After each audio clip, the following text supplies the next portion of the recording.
So, faithful followers, the end is nigh. We bid you farewell. გემი კერიერი რკინის ფარდის მიღმა მყოფი ხალხისთვის იმედის ნაპერწკალია. მასზე მძლავრი რადიოსადგურია დამონტაჟებული. თავისუფალ წყლებში მოძრაობს და ამერიკის ხმას კომუნისტურ ქვეყნებს აწვდენს. It's the count. Counting down and out for the count at last. 3, 2, 1. Unsere Stimmen kommen zu Ihnen aus New York. This is a voice speaking from America. 80 წლის წინათ, როდესაც ამერიკამ პროპაგანდა ომის იარაღად აქცია, საბჭო ეთსე მისაწვდომად ნეიტრალურ წყლებში უწევდა რადიო ანძით ცურვა. მოგვიანებით ანძა გერმანიაშიც აღიმართა და მაუწყებლობა რადიოებმა თავისუფალმა ევროპამ და თავისუფლებამ დაიწყეს. მე რონალდ რეიგანი ვარ. ეს კი მძლავრი 135,000 ვატიანი რადიო თავისუფალი ევროპაა, რომელიც რკინის ფარდის მიღმა სიმართლეს ავრცელებს. Broadcasting straight news ახალი ამბები, რომელიც რკინის ფარდის მიღმა მყოფ აუდიტორიას დემოკრატიაზე აძლევდა წარმოდგენას, ცივომში ყველაზე ეფექტური იარაღი იყო. რადიო მაუწყებლობას ტელევიზიაც დაემატა, კიდევ უფრო გამსხვილდა და ხარჯებმაც მილიარდს მიაღწია. ცივი ომის შემდეგ პროპაგანდის ეს ინდუსტრია წესით უნდა გაუქმებულიყო, თუმცა ასე არ მოხდა. Cold War doesn't exist anymore. ცივი ომი დასრულდა, მაგრამ საინფორმაციო ომი არა. ჩვენი მტრები კვლავაც ტვინებს ურეცხავდნენ ადამიანებს და ძირს უთხრიდნენ ამერიკაზე სწორ წარმოდგენას. ამიტომ საჭირო იყო კონტრშეტევა. სინამდვილეში უკვე იმ პერიოდში ძალაუფლების ბერკეტები Deep State-ს ეპყრა, რომელსაც ომების გასაჩაღებლად მტრის ხატი სჭირდებოდა და პროპაგანდა, რომელიც ომებს გაამართლებდა. Deep State-ზე განგაში პირველად პრეზიდენტმა ეიზენჰაუერმა ატეხა და მას სამხედრო სამრეწველო კომპლექსი უწოდა, რადგან ძირითადად იარაღის მწარმოებლებს აერთიანებდა. We must guard against the acquisition of ჩვენ უნდა დავიცვათ თავი ძალაუფლების მიტაცებისგან, რომელსაც სამხედრო სამრეწველო კომპლექსი ცდილობს. არსებობს კატასტროფის საფრთხე, რომ მის ხელში აღმოჩნდება და სამუდამოდ დარჩება მთელი ძალაუფლება. ჩვენი დემოკრატია და ადამიანის უფლებები განსაცდელშია. ერისადმი ამ სკანდალური მიმართვის შემდეგ ეიზენჰაუერმა თეთრი სახლი დატოვა. არც მეორე ვადით უყრია კენჭი და არც აღარაფერი უთქვამს. მხოლოდ 80 წლის შემდეგ ამერიკის კიდევ ერთმა პრეზიდენტმა დონალდ ტრამპმა არათუ ამხილა Deep State-ი, არამედ ომიც გამოუცხადა. სამწუხაროდ გასულ წლებში თაღლითებისა და რადიკალების ჯგუფმა მიიტაცა ძალაუფლება. პირადი მიზნებისთვის იარაღად აქცია დაზვერვისა და კანონის აღსრულების სააგენტოები. ისინი ეცადნენ ამერიკა ავტოკრატულ კომუნისტურ ქვეყანად ექციათ, მაგრამ არ გაუვათ. Deep State-თან ბრძოლაში ტრამპმა პირველ რიგში დაფინანსება ჩაკეტა. დახურა USAID და სხვა მსხვილი ფონდები, რომლებიც რევოლუციებს, ომებს და ომის პროპაგანდას ასობით მილიარდს ახმარდნენ.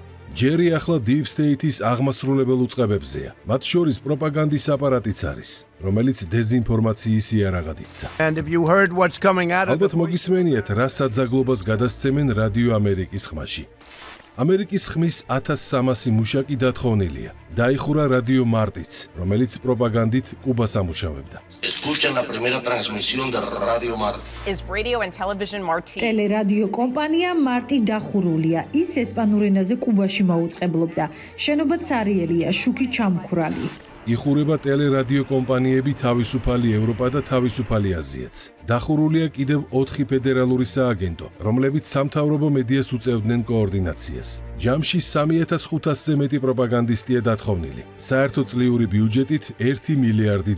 USAID-ის სკანდალის შემდგომ გახდა სრულიად გასაგები, რომ ეს მედიას საშუალებები არა პოზიტიური მიზნებისთვის, არამედ Deep State-ის გაძლიერებისთვის და იმ იდეის პროპაგანდირებისთვის იყო სწორედ Deep State-ის მიერ გამოყენებული. ამერიკის ხმა, რადიო თავისუფლება და ასე შემდეგ, რომელიც პირდაპირ ულტრამემარცხენე, მოდი ესე ვთქვათ, ლიბერალური ფაშიზმის ნარატივის გამცელებლები იყვნენ მსოფლიოს მასშტაბით და მათი ასე ვთქვათ, დაფინანსების შეწყვეტაც, რა თქმა უნდა, ამ ბრძოლის ნაწილია. თავიდან რადიო თავისუფლება იქნებოდა თუ ამერიკის ხმა თუ სხვა არ იყო იმისთვის, რომ ეს ყოფილიყო, მაგრამ აი ამ კონკრეტული ჯგუფების ან ჯგუფის ინსტრუმენტი, მაგრამ შემდგომში იქცა უკვე ამ ინსტრუმენტად, რასაც გვერდია იდეოლოგიური ნარატივის გატარების თვალსაზრისით, რასაც ნეოლიბერალურ იდეოლოგიას ეძახიან.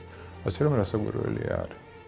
რასაკვირველი არის ეს არის Deep State-თან ტრამპის ომის ნაწილი. ომის ნაწილი, რომელიც ძალიან ეფექტური გამოდგა. ბრიუსელის Deep State-ის რეაქციამ ეს ცხადა დაჩვენა. The European Union has warned that Donald Trump's cuts to various US-funded media ევროკავშირი აფრთხილებს დონალდ ტრამპს, რომ ამერიკის მიერ დაფინანსებული მედია კომპანიების გაჩერებით საერთო მტრები ისარგებლებენ და ეს არ გააკეთოს. Deutsche Welle-ც სახელმწიფო სააგენტოა, ისევე როგორც France Media და ტრამპის ნაბიჯზე ამ არხების რეაქცია სხვა არაფერია, თუ არა ბრიუსელის პოზიცია, რომელიც აშკარად ისტერიკულია. ამერიკის ხმა უკვე მოკვდა, ან ღრმა კომაშია. სამაგიეროდ რუსეთი და ჩინეთი ხარობენ. მილიონობით მსმენელი ავტოკრატულ ქვეყნებში ტრამპმა ამერიკის ხმის გარეშე დატოვა. მე და ჩემი კოლეგები ვეცდებით ეს ნაპრალი ამოვავსოთ, მაგრამ ნაპრალი ძალიან დიდია. უბრალოდ გეოპოლიტიკურად არის გაუმართლებელი ამ რედაქციების დახურვა. თუ კი ტრამპს მართლაც უნდა ამერიკა იყოს ძლევამოსილი, მაშინ ამ ნაბიჯით ის ერთ-ერთ მძლავრ იარაღზე ამბობს უარს. მილიარდები რომ პროპაგანდასა და ხალხისთვის ტვინის გამორეცხვას ხმარდება, არავინ მალავს. უბრალოდ ირწმუნებიან, ეს საჭიროაო. ევროპის ლიდერები, რომლებიც საქართველოს აკრიტიკებდნენ, მედიის თავისუფლება არ გაქვთო, ახლა ღიად აცხადებენ, დეზინფორმაცია და მართული მედია როგორმე უნდა დავაფინანსოთო. თუ კი ამერიკას აღარ სურს რადიო თავისუფლების დაფინანსება, მაშინ ევროპამ უნდა გამონახოს რესურსი, რომ ამ ორგანიზაციამ შეძლოს მუშაობის გაგრძელება. ცდილობენ, რომ ის რაც აღარ იქნება ამერიკაში დაფინანსებული თუ ხარდაჭერილი პრეზიდენტ ტრამპის მიერ, ახლა ეს ყველაფერი უკვე გადაიბაროს ევროკავშირმა, რომ ახლა უკვე ის რადიოები, იგივე ამერიკის ხმა იქნება ეს თუ დაუშვათ რადიო თავისუფლება, მასის დაფინანსება გაგრძელდეს ევროკავშირის სხვადასხვა ფონდებიც, აიმისოთ, რომ ისევე გაგრძელდეს ის გავლენები და ის პროცესი, რითაც ამას ყველაფერს იყენებდა Deep State. სამწუხაროდ ჩვენ არ შეგვიძლია ავტომატურად ჩავანაცვლოთ ამერიკული დაფინანსება, რადგან ძალიან ბევრი სხვა მედია ორგანიზაცია უკვე ელოდება ჩვენგან ფულს. ანუ ჩვენ უამრავ სხვა მედიას ვაფინანსებთ და ამდენი ფული არ გვაქვსო. საბედნიეროდ, სამიზნე ქვეყნებში არის სხვა ფორმატის უფრო მცირე მედია ორგანიზაციები, რომლებსაც ევროკავშირი აფინანსებს და მათ სავსებით შეუძლიათ დაიწყონ რადიო თავისუფლების ჩანაცვლება. თუმცა ამას დრო დაჭირდება. საუბარია Deep State-ის სამიზნე ქვეყნებში. მაგალითად, საქართველოში არსებულ ეგრეთ წოდებულ დამოუკიდებელ მაუწყებლებზე, რომლებსაც შინაარსს ბრიუსელი უკვეთავს. ცივი ომის პერიოდში შეიქმნა საიდუმლო სააგენტო, რომელსაც მედიაში აგენტების ქსელი უნდა შეექმნა. მთელი არმია, რომელსაც წარმოდგენაც კი არ ჰქონდა, რომ სახელმწიფო დეპარტამენტის ჯაშუშები იყვნენ. მოგვიანებით მათი კონტროლი ცენტრალურმა დაზვერვამ და USAID-მა გადაიბარეს. მედია პროპაგანდას ისინი გრანტებით კვებავდნენ. 2012 წელს, როცა დამოცხა ნაციონალური მოძრაობა, თქვენიც რომ მათი ლიდერები გადანაწილდნენ არა მხოლოდ სხვა პოლიტიკურ პარტიებში, მათ შორის გადანაწილდნენ სამოქალაქო სექტორში, მედიებში და მედიების ის ნაწილი, რომელიც თავს კრიტიკულ მედიებად მოიხსენიებს, თუმცა პირდაპირ შეიძლება ითქვას, რომ არიან პარტიული ტელევიზიები, რა თქმა უნდა, იყვნენ ჩართული იმ პოლიტიკური დღესასრიგის შექმნაში. ზუსტად რამოცულობისაა მედია ჯაშუშების ეს არმია უცნობია. თუმცა თუ კი USAID-ის დეტალური დაფინანსება გასაჯაროვდა, გამოჩნდება. დაფინანსების გამჭვირვალებაზე უარს ამბობს ევროკავშირი. ჩვენო პარლამენტის თავმჯდომარემ არაერთხელ მიმართა ევროკავშირის ელს ამასთან დაკავშირებით, რომ გაასაჯაროოს ამ ევროპულმა ფონდმა თავისი დაფინანსებები საქართველოში, რაზეც უარი მიიღო. შესაბამისად, Deep State უკვე კონცენტრირდება აი ამ ინსტრუმენტების გამოყენებაზე და არ უნდა, რა თქმა უნდა, რომ ეს მედია პლატფორმები და ეს მედია ქსელიც ხელიდან გამოეცალოს. სამაგიეროდ ტრამპის პოლიტიკის შედეგად ცნობილია, რა დაფინანსებას იღებდა ვითომ დამოუკიდებელი ქართული მედია პროპაგანდისტვის Deep State-ისგან. 1400 მარტო ეგრეთ წოდებული ჟურნალისტი ეჯდათ ხელფასზე USAID-ს და NET-ს. 1400 მარტო ეგრეთ წოდებული ჟურნალისტი ეჯდათ ხელფასზე 1400. დაფინანსებული ხალხია და რა თქმა უნდა დავალება აქვთ მათ. პოლიტიკური დავალება, რომ რამდენადაც ხელი შეუწყონ კოლექტიური ნაცმოძრაობის დაბრუნებას ხელისუფლებას. ეს მარტო ეგრეთ წოდებული ჟურნალისტები, NGO-ებზე აღარ ვამბობ და პარტაქტივისტებს. თუმცა განსხვავება პარტაქტივისტებსა და ნაც ჟურნალისტებს შორის მხოლოდ მიკროფონია, რომლიდანაც ჯერ გესვრიან, მერე კი ფარა დაიფარებენ. პრესას არ შეეხო.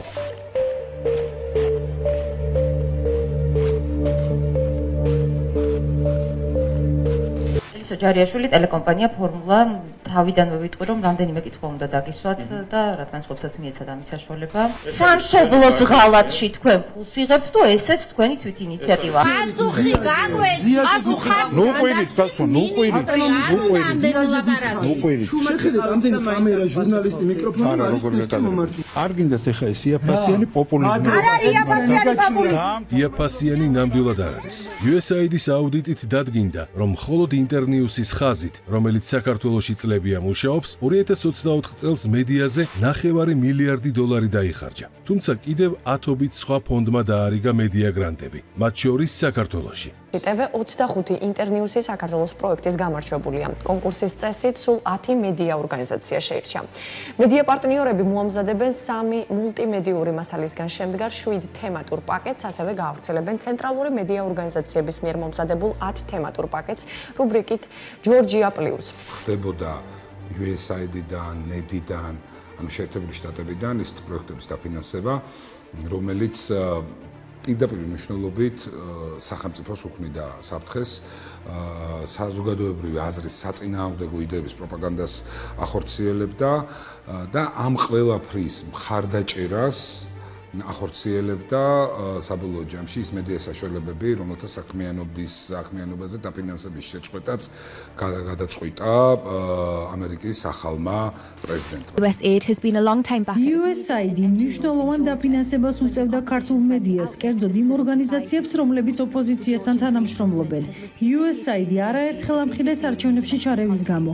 ის ასევე აფინანსებდა პოლიტიკურ პროტესტს საქართველოში. დიახ, ქართული მედია კვლავაც იღებს უცხოურ დაფინანსებას. არა მხოლოდ USAID-ისგან, არამედ სხვა დონორებისგანაც. შესაბამისად, არ მგონია USAID-ის ხაზის შეწყვეტამ მათი დახურვა გამოიწვიოს. ფაქტია, რომ მინიმუმ რადიო თავისუფლებისა და ამერიკის ხმის ბიუროებს დაკარგავს Deep State-ის საქართველოში. ორივე ანტისამთავრობო აგრესიით იყო გამორჩეული.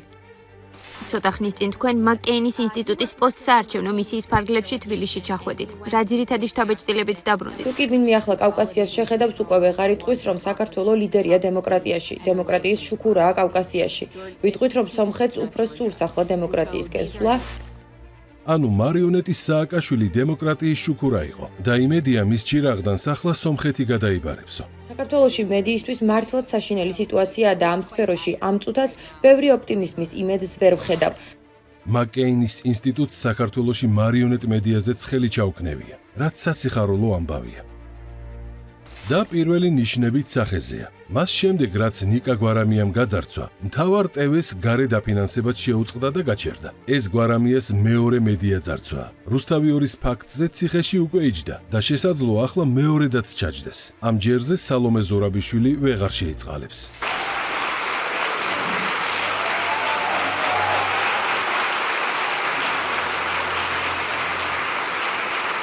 არა და Deep State-ი გვარამიას ქართული მედიის ვარსკვლავად წარმოაჩენდა. ყველა მას უნდა ბაძავდესო. ამერიკული ჯილდო გადასცა. ამერიკის ხმამ კი დანაშაული ჩამოაწერა. ჟურნალისტური საქმიანობისთვის იჯდაო.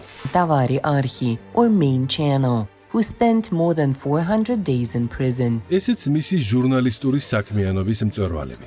ნაბიჭვარო, ნაძირალა და ვირიშვილო, არ არის შენი ადგილი საქართველოში. სალომე ზურაბიშვილი, მაგრამ არა უბრალოდ ყლექალა, ასე უვნებელი გამოყლებული ქალი კი არა. ეს არის რეზიდენტი ყლექალა. საქართველოს მავნებელი ყლექალა. ნუ ყლექალა რო არის, ეს ფაქტია. ქალბატონ ზურაბიშვილზე მთლიანად რადიკალური ოპოზიცია ჯამში რას საუბრობდა წლების განმავლობაში. იგივე ნიკა გვარამია, იგივე სხვები. ეს ჩვენ ყველას კარგად გვახსოვს და მე მგონი ესეთი ამპარტავანი ქალბატონისთვის ამის გადალახვა იოლი არ იქნებოდა, ხო? მაგრამ დაავალეს, მიიღო ინსტრუქცია და იგი ვალდებული იყო, რომ დამსწრიყო მათთან ერთად შეხმატკბილებულად ერთი მაგიდის გარშემო. ოპოზიციას მოუწოდებ, მოდით და დადეკით აქ. არავით არის საპარლამენტო კედლებში. საგამოძიებო კომისიები, ეს არის დროის გაწელვა, შეგიყვანენ უბედურებაში და არაფრით არ დამთავრდება და გაპაზორდებით თქვენს. ვინ უნდა გამოიწვიოს ეს საქმე? ბესელია მამაშამ და ფაშისტმა ადამიანის უფლებათა დაცვის კომისია? ანტისამთავრობო პარტიული რიტორიკა Deep State-მა ჟურნალისტიკის სტანდარტად გამოაცხადა და რა გასაკვირია თუ USAID-ის დაფინანსებული ათასობით ნაცჟურნალისტიც ამ სტანდარტს მოერგო. ამერიკული კანონის ანალოგის რუსულად გასაღებაც Deep State-ის პროექტი იყო და ნაცმედიამ აღასრულა. შესაბამისად, გადატრიალების სცენარშიც უშუალოდ ჩაერთო. იმდენად, რომ რუსულ კანონს ნაც ჟურნალისტები პირადად ყვიროდნენ პარლამენტში.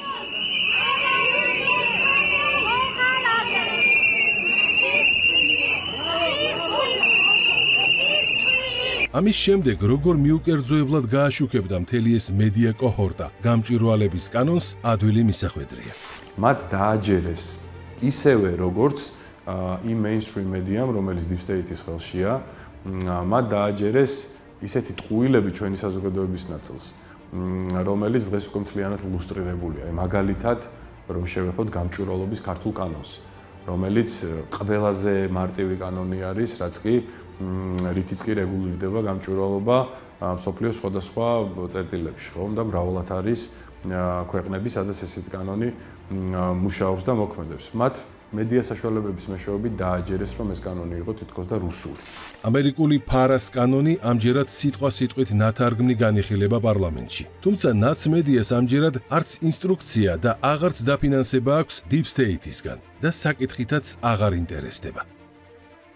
ეს არის ურთულესი სამუშაო, იმიტომ რომ სიმართლე ეს ასია, მედია, ბევრი მედია საშუალება მოსყიდულია, ახლა ყველაფერს დავანებოთ სხვადასხვა სახელმწიფოს მიერ, სხვადასხვა პოლიტიკური ძალის მიერ, ეს არის მახინჯი პრაქტიკა, უმახინჯესი პრაქტიკა და ძალიან ცუდია.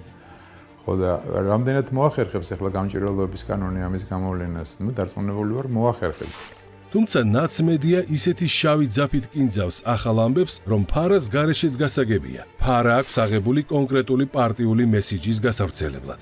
აქციაზე პროფესიული მოვალეობის შესრულების დროს შავფორმიანი და ნიღბიანი პოლიციელები ფიზიკურად გაუსწორდნენ TV პირველის ოპერატორს. ნიკო კოკაია ვივამეთშია გადაყვანილი. სწორედ აი ასეთ ვითარებაში ნიკო წაიქცა და მას რამდენიმე ადამიანი დაეცა. აქედან გამომდინარე მისი ჯანმრთელობის მდგომარეობა იყო საკმაოდ რთული და ამიტომ ის გადაიყვანა სასწრაფო დახმარება. დეზინფორმაციის მთელი ეს ინდუსტრია, რომელიც აქამდე თეთრ სახლს უმღეროდა ჰიმნებს, ახლა კი ბრიუსელს ყავს მართვით სუნთქვაზე, ტრამპს შეუბრუნდა და ერთიანი მესიჯით ნეოფაშისტს უწოდებს. ტრამპი არის სერიოზული პრობლემა, ის რეალურად წარმოადგენს ხო ნეოფაშისტურ ძალას, რომელიც საბაზისო თავისუფლებისა და თანასწორობის ღირებულებებზე ამბობს უარს. ტრამპმა გააკეთა ის, რაც ვერც ფაშისტებმა და ვერც კომუნისტებმა გააკეთეს. მან გააჩუმა ამერიკის ხმა, რომელიც სიტყვის თავისუფლებისთვის შეიქმნა. ყველაზე მეტი ფული Deep State-მა უკრაინულ მედიას დაახარჯა და ისიც ახალი შეკვეთის შესასრულებლად ნებისმიერ წითელ ხაზს უყოყმანოდ აბიჯებს.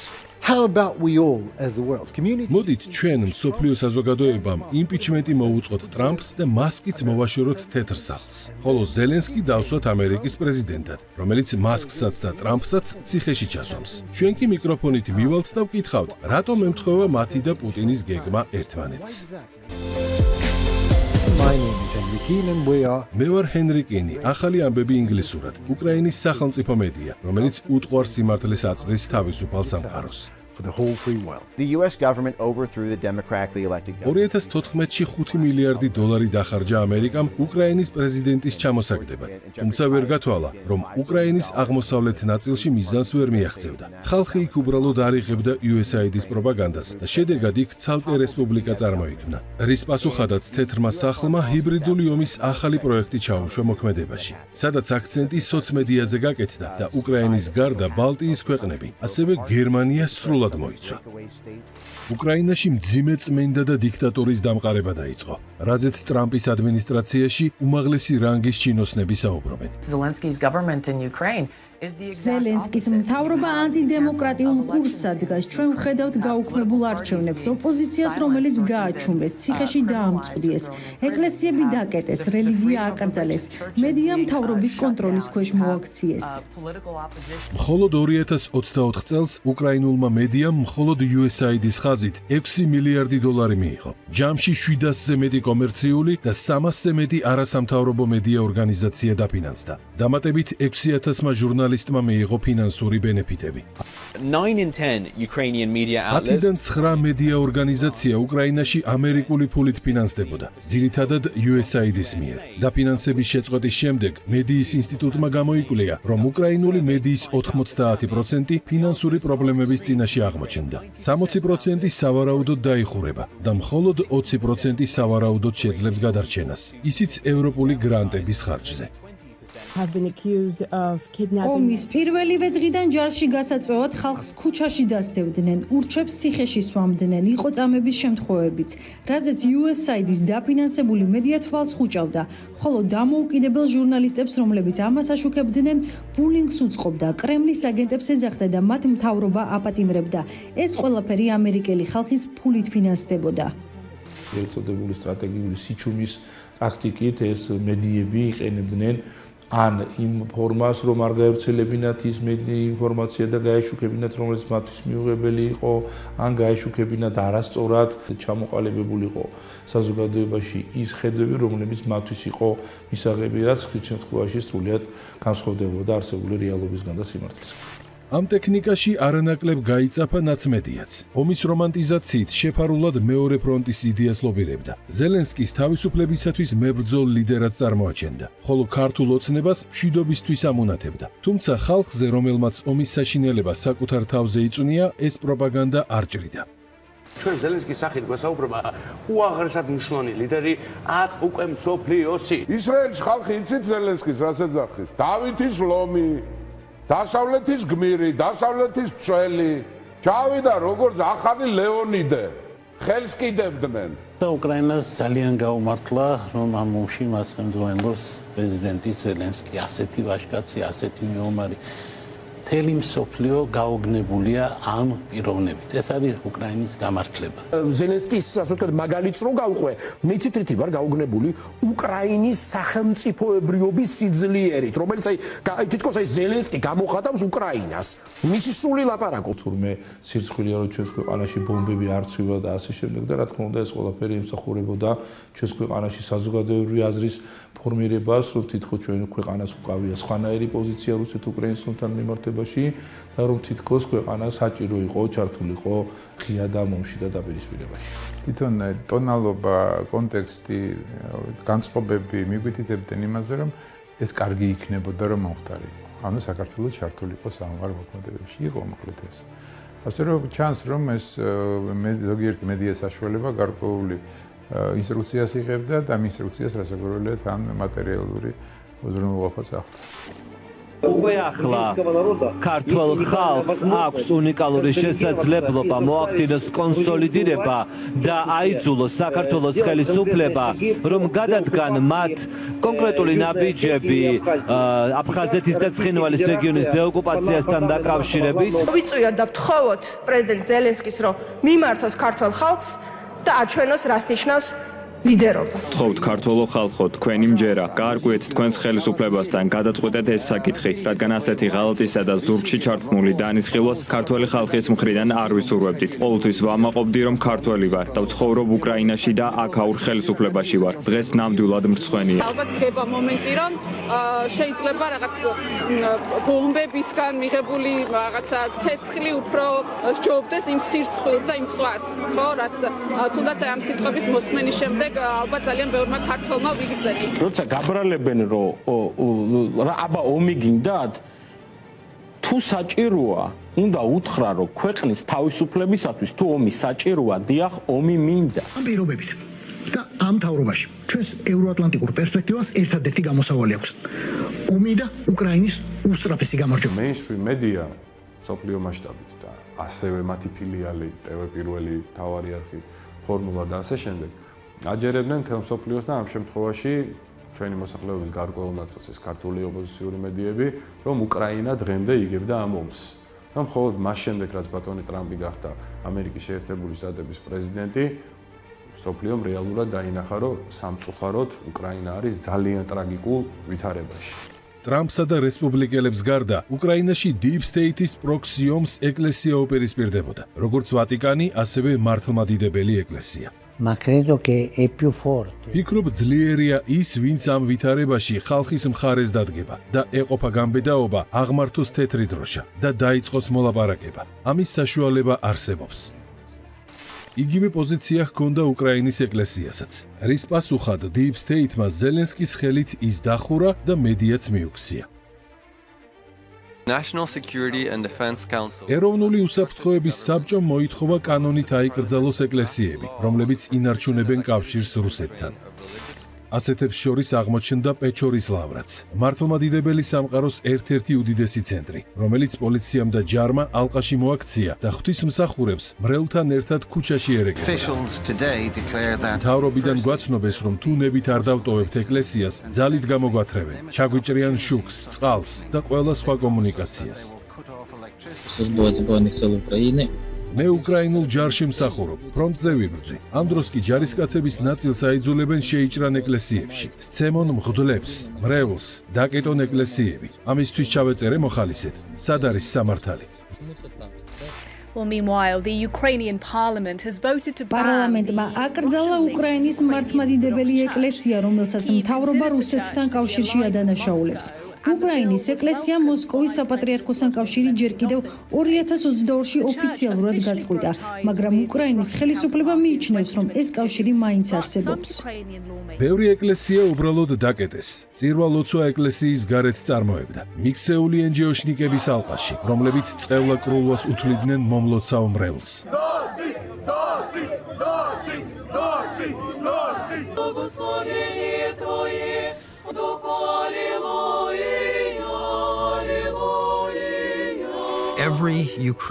ყველა უკრაინელი მონათლულია მართლმადიდებელ ეკლესიაში, რომლის სამშვიდობო პოზიცია თეთრ სახლს არ აწყობდა. ამიტომ ზელენსკისთან ერთად მან იქ ახალი ეკლესია დააარსა. ეს იყო ამერიკის ცენტრალური დაზვერვის სპეცოპერაცია.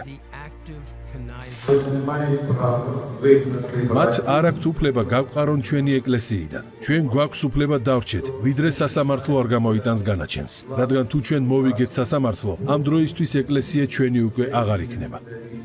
რუსეთთან კავშირის საბუთი არ არსებობდა. ამიტომ ეკლესიიდან მღვდლების გაძევების მიზეზად მთავრობამ შეთხზა, რომ ისინი ისტორიულ ძეგლს აზიანებდნენ და საჭირო იყო კულტურული მემკვიდრეობის ძეგლის გადარჩენა. პეჩორის ლავრის წინამძღვარს მამა პავლოს კი პატიმრობა მიუსაჯეს.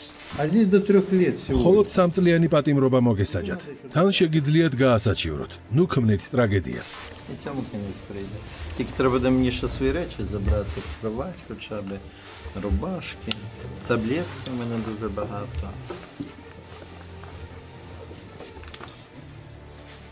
Вот так поступает в нашей стране с неугодными. აი ასე ექცევიან ჩვენს ქვეყანაში მთავრობისთვის მიუღებელ ხალხს. არა უშავს, ღმერთმა შეუნდოს. მე ვაკურთხე უკრაინის პრეზიდენტი და ვლოცულობდი მისთვის. დღეს კი ასეთი პატივი მომაგეს. ტირილს არ დავიწყებ, უკვე გამოვიტირე ყველაფერი. მრევლს ვთხოვ, რომ თუ მოვკვდი, განაგრძონ ეკლესიისა და ჯვრის დაცვა. ღმერთმა შეგინდოთ ყველას, მათ შორის ჟურნალისტებს. მთავრობას გვერდში Deep State-ის ნაყიდი ჟურნალისტები და NGO-ები დაუდგნენ. გაყარეთ ეშმაკები ლავრიდან, მოსკოვის მონამღვდლები ჭაობში დაახჩეთ, დაწერეს მათ ბანერებზე და საეკლესიო პირებს ეკლესიაში არ უშევდნენ. მრევლი იძულებული იყო ეკლესიის გარეთ ელოცა. ამ ფონზე თეთრმა სახლმა პროპაგანდის მიზნით რელიგიის თავისუფლების თემაზე კონფერენცია დააფინანსა ვაშინგტონში, რომელიც ვითომ უკრაინის ორგანიზებული იყო, სადაც ჩვენ არ გვიშვებდნენ. თქვენ ამხელდით დიქტატორს, რომელიც ანგრევდა რელიგიას და თქვენ არ გიშვებდნენ რელიგიის თავისუფლების კონფერენციაზე? დიახ, თუმცა მაინც შევახციეთ. მაგრამ ლაპარაკის საშუალება არ მომცეს. ოპონენტად ცენტრალური დაზვერვის სპიკერი მომიჩინეს, რომელმაც უკრაინის 1500 ეკლესია მონასტერი მიიტაცა. მართლმადიდებელი ეკლესია Deep State-ს ხელს საქართველოშიც უშლიდა. ამიტომ ბოლო წლებია NGO ტერორის ქვეშ მოაქციეს და საპროტესტო აქციების ფონზე სამღვდელოებასაც მიზანმიმართულად აბულინგებდნენ. ლიბერალი ფაშისტები მამას შალვას ეკლესიაში მიუვარდნენ და საქმის გასარჩევად გარეთ გაიყვანეს. ქადაგებაში პოლიცია რატომ არ დაგმეო? ცოტა დააკლდათ, თორემ ფეხქვეშაც გაიგდებდნენ. თქვი გადაგებაში. თქვი და დავგმეკიდევაც. გავაპროტესტე ბავშვების წევა, ვინ არ გავაპროტესტა? პირველ რიგში მე ვთქვი და როდესაც გავახეს ბავშვები გავაპროტესტე. როდესაც ნახეთ ჩემი ინტერვიუ თუ არა გავაპროტესტებული. მამაშალო, ბევრი სასულიერო პირი ქაშვეთანაც იყო ხოლმე დარბევების გამოცემა. როგორ არ ვიყავი ქაშვეთ და პარაკლისზე ვიყავი ქაშვეთში. გარეთ იყავი? ქაშვეთში ვიყავი პარაკლისზე. ქაშვეთზე ვიყავი, მაგრამ მე ყოველდღე ვიხდი პარაკლისს და ღამისევის ატარებს წერს რომ დაძაბულობა და ხალხი ერთმანეთი არ დახოცვა გიზა. ყოველდღე ვლოცულობ, ყოველ ღამე ვლოცულობ და ერთი წუთი არ ვძინებია. მღვდლებს აბულინგებენ, ლანძღავენ, ემუქრებიან, ზოგს ტეხავენ კიდეც და ამით ეკლესიის გაბზარვას ცდილობენ. სამაგიეროდ ბაპტისტურ ეკლესიას ეპყრობიან პატივისცემით, რომელიც პოლიტიკური დემარშით არის დაკავებული. ბაპტისტთა წინამძღვარი ქართველმა გეებმა დააჯილდოვეს კიდეც. პრიზი ქალად გადაცმულმა, მაღალ ქუსლებზე შემდგარმა ჭაბუკმა გადასცა. ჩემთვის ძალიან დიდ პატივი ამ ჯილდოს მიღება. მინდა წინდაცი მოგილოცოთ ყველას დამდეგი ახალი წელი, შობა.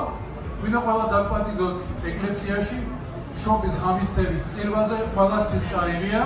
DJ თქვენი წამოიყვანეთ. წარმოვიდგინე საქართველოს როგორი მაგარი განცხადება გააკეთა ამ ხელისუფლებამ, რომ LGBT-ს პროპაგანდა უარყო. ფაქტიურად ჩვენ დღეს ისეთ მდგომარეობაშია საქართველოს თითქოს მთელი მსოფლიო ებრძვის.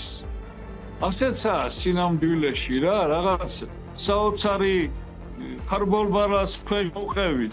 ბრძოლა ეკლესიასთან და ტრანსგენდერიზმის განდიდება ნაცმედიის ერთ-ერთი მთავარი ინსტრუქცია იყო, რომელსაც მიზანდასახულად მიჰყვებოდა. რომ 1000-ზე მეტი გენდერია თითქოს, ესეც დააჯერეს ხალხს, ხო, ძალიან დიდ ნაწილს მოსახლეობისას ამ დასავლეთის ქვეყნების აბსოლუტურ უმეტესობაში და ბევრი ქვეყანა, სადაც მაგალითად ადამიანს შეუძლია მივიდეს ევროკავშირის წევრ ქვეყნებზე მაქვს საუბარი და ქალმა რაღაცა მიმართოს სამოქალაქო რეესს და ერთ საათში გახდეს კაცი და ასე შემდეგ. ხომ აი ესეთი რაღაცა სიმახინჯეები, რომელიც deep state-ის დღის წესრიგს წარმოადგენს.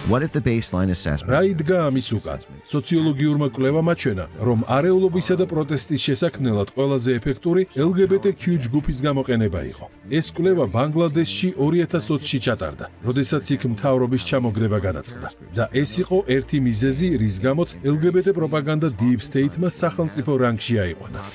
სხვა მიზეზებს შორის მოსახლეობის შემცირების სურვილი და ტრადიციების წაშლა იყო, რადგან ნაკლები და უპრინციპო ადამიანები პროპაგანდით უფრო ადვილად სამართავია. გათვლა არის იმისთვის, რომ როდესაც ადამიანს შენ აკარგინებ ყველანაირ ფასეულობას, ღირებულებას, აი ოჯახის ინსტიტუტი მისთვის ხდება უკვე მეასეხარისხოვანი ტრადიციები, რწმენა და ასე შემდეგ, იგი ადვილად მართვადი არის და არანაირ საფრთხეს უკვე აღარ წარმოადგენს, თქვათ, იმ გლობალური მმართველებისგან, რომელიც სენის მიღმა მართავენ ამ პროცესებს.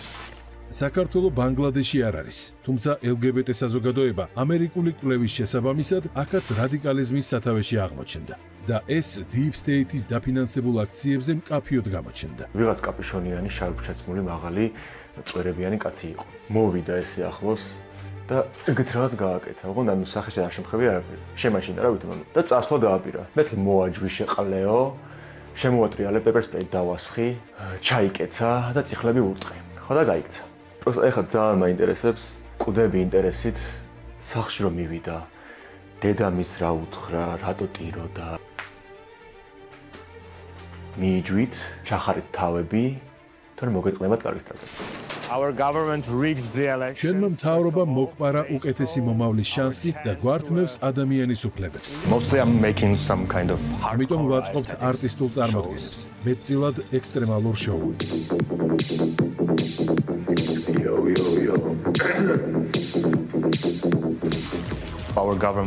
ჩვენმა მთავრობამ დააკოპირა რუსული კანონები LGBT პროპაგანდისა და გამჭვირვალობის შესახებ. ამიტომ ხალხი ახლა სასოწარკვეთილია, რადგან თუ ევროპაში ვერ მოხვდით, რუსეთში აღმოჩნდებით.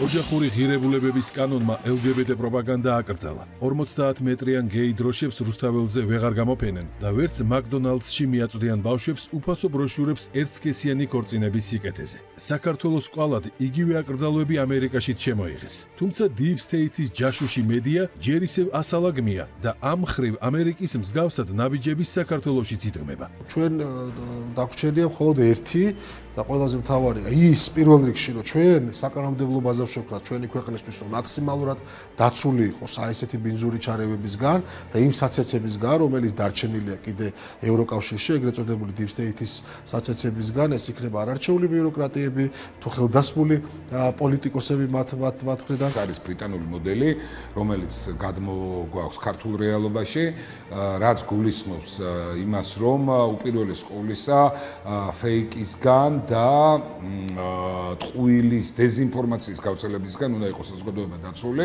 ეს კანონი, ასეთი ფორმის კანონი, რომელიც გულისხმობს მედია სიმართლეს, ასე ვთქვათ, ობიექტურობას, ენის სიწმინდის შენარჩუნებას და ასე შემდეგ, ეს საჭირო და აუცილებელია. პრეზიდენტი ტრამპი სწრაფად მოქმედებს და არც ქართული ოცნება ჩამორჩება. საპარლამენტო კომისია ნაცმოძრაობის დანაშაულს იძიებს. ნაცმედიისა და ნაცNGO-ების შემაკავებელი კანონები კი განხილვაშია. გაიმარჯვებს ამერიკა, წინ წაიწევს საქართველო. ოცნების წინსვლა კი ტრამპისთვისაც ბიძგი იქნება.